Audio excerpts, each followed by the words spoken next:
The quiet of the classroom shatters. Two distinct voices rise, overlapping and escalating into a full-blown shouting match. Look closely at the child caught in the middle. The yelling is happening around them, but their shoulders are locked near their ears. Their breathing is shallow. They are perfectly, rigidly still.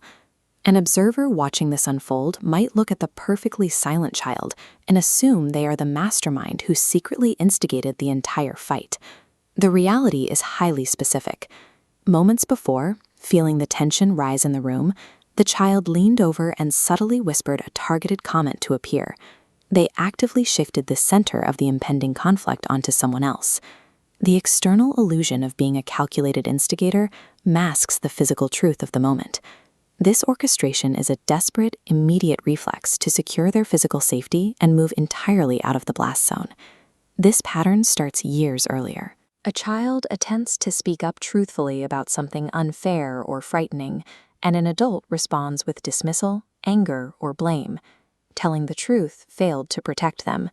The brain quickly calculates a new survival rule. Direct involvement is a severe threat. Avoiding the center of any conflict becomes the absolute highest priority. The mechanics of this new defense are highly precise. The child learns to provide minimal input, a careful whisper, a pointed question, to trigger a reaction from the people around them. The moment the spark catches, they completely withdraw. Invisibility becomes their foundational armor. By orchestrating the chaos from the perimeter, they maintain total awareness of the threat, cementing the belief that safety is found exclusively in observation, never in participation. Years later, the classroom is gone. A teenager sits in a dark bedroom, the only light coming from the harsh glow of a phone screen. Behaviors developed for survival rarely fade away with age. They upgrade to match the increasing complexity of the new environment. Behind the screen, their chest is tight with anticipatory anxiety. They are locked in an exhausting cycle of typing a message, staring at the flashing cursor, deleting the text entirely, and typing it again. They resolve that internal tension through external action. They open 3 different chat windows, strategically texting a carefully cropped screenshot to one friend and planting a vague, isolated quote with another. Setting off a digital chain reaction allows them to manage unpredictable social dynamics. They control the flow of the drama from the absolute safety of an isolated room, navigating the danger without ever risking direct emotional exposure.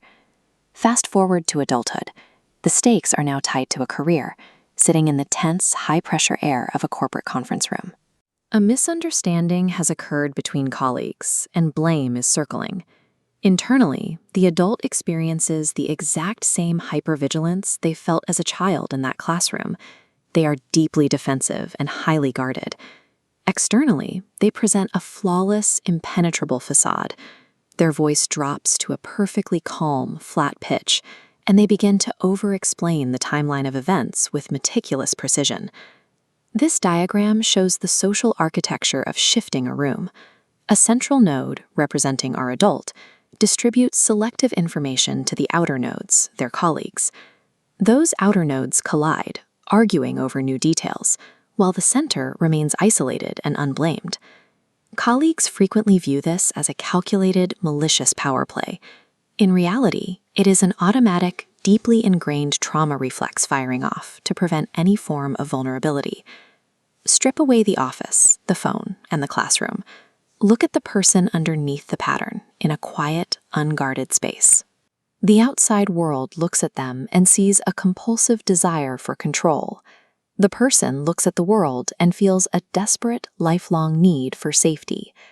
This pattern of behavior is a lifelong adaptation to trauma, an ingrained defense mechanism that has become part of how they interact with the world.